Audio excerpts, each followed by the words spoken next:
Hey, just driving to work and thinking about workflow. Just workflow stuff. I follow a lot of people, a lot of different people, I guess, on Twitter, and I'm taking more of an interest in music making, music production. So I'm following more things, and it's fractal. So anything that you follow, you get notices of what they say, but also what they follow and what they retweet and what they reply to. So you have a wide breadth of information that gets added just if you follow one person.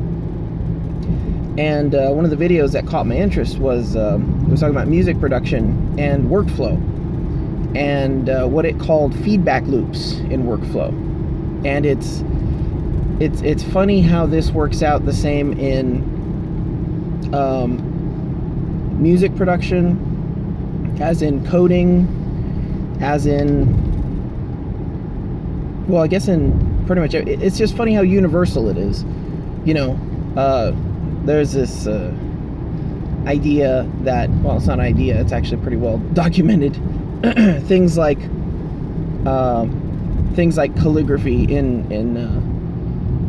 Japan or China, or countries that had a lot of swordsmanship and calligraphy. They would often compare calligraphy to swordsmanship, and the idea of motion, because you have it's that same feedback loop. You have motion that you need to create, and you need to create it as efficiently and as fluidly as possible. Whether you're creating sword strokes or brush strokes, or I want to say code strokes, but you know what I mean. You're writing music, scoring music or something like that. The feedback loop is you getting feedback, obviously, from what it is that you're generating or what it is you're processing. So the idea that workflow fits into all of these things, and efficiency in workflow boils down or narrows down to economy of motion. The idea that you can take something and boil it down to its absolute most basic motions, or most basic functions, and then say, now, how many motions do I have to apply to change those functions? And then after I change them, how long does it take me to get feedback from that change to see if things are the way that I expect them to be? Whether you're making music and you're trying to make an interesting melody, or not, or you're trying to write code that works or processes data in a manner that you expect. The question is, it always boils down to motion. What are the motions required, and what are the motions that are extraneous? What motions can be removed, and how can you remove them? And it's interesting, as music development becomes more digital, which it kind of has been for a long time at this point, the answer becomes, what are the tools that can make all these digital motions that you have to do when you're interacting with a DAW, digital audio workstation, or you're interacting with code? What can I do to eliminate motions that are not directly related to processing code? I said before, anything that it all starts with your intent, your brain. You listen to a thing or you read a thing and you think, this is the thing that I want to do. And anything that gets between you and you literally doing the thing, whether you want to be making a new melody immediately, or if you want to be writing the new code or fixing a bug in the code, anything that gets between this thought generation of, I need to do this thing, or I want to do this thing, and it actually being executed, is extraneous and needs to be reduced or eliminated as much as possible. But the extension to that is, after that change happens, the next step is, what is my fastest feedback loop where I can get feedback, information back from I want to see the results as quickly as possible. And that's why something like a REPL is so powerful, or even in as I'm talking about this, I'm thinking about the music production that I'm kind of messing around with in terms of Orca, the MIDI sequencer that I'm messing around with. And the idea that I can just have it play this sequence over and over again. And I've seen this in music production where people are just playing the melody on a loop, and on like a track or a MIDI layout, they're just kind of moving the bars around or extending the bars, you know, one key higher, that kind of thing, a little bit longer, and they're listening to the melody over and over again as they work, and basically getting live feedback from what they're doing.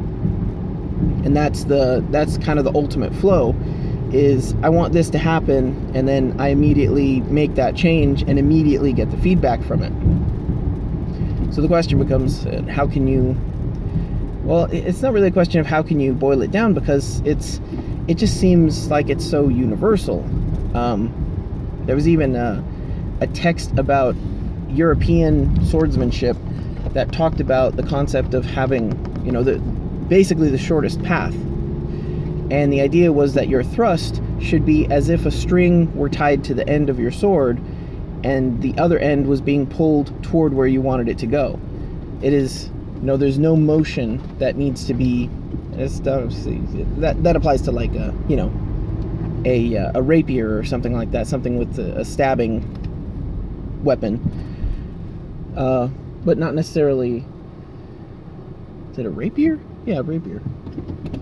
Like a fencing motion where you're stabbing forward, because the cutting point is at the tip of the sword, and the thing that gets the cutting point into the enemy as quickly as possible is the most efficient. Doing flourishes or lunging back and then swinging, lunging forward, it's all technically wasted motion, obviously. It's just very interesting how much all of this applies to, how universal the idea is, you know. What I was saying was that the power is not in figuring out how to eliminate the extraneous motion or what tools you have to eliminate extraneous motion. I think the real power is in identifying the things that are extraneous motion, because I think if you really get aggressive with it, you'll find that almost you know, maybe 90% of what you do is extraneous motion, and some of it's not necessarily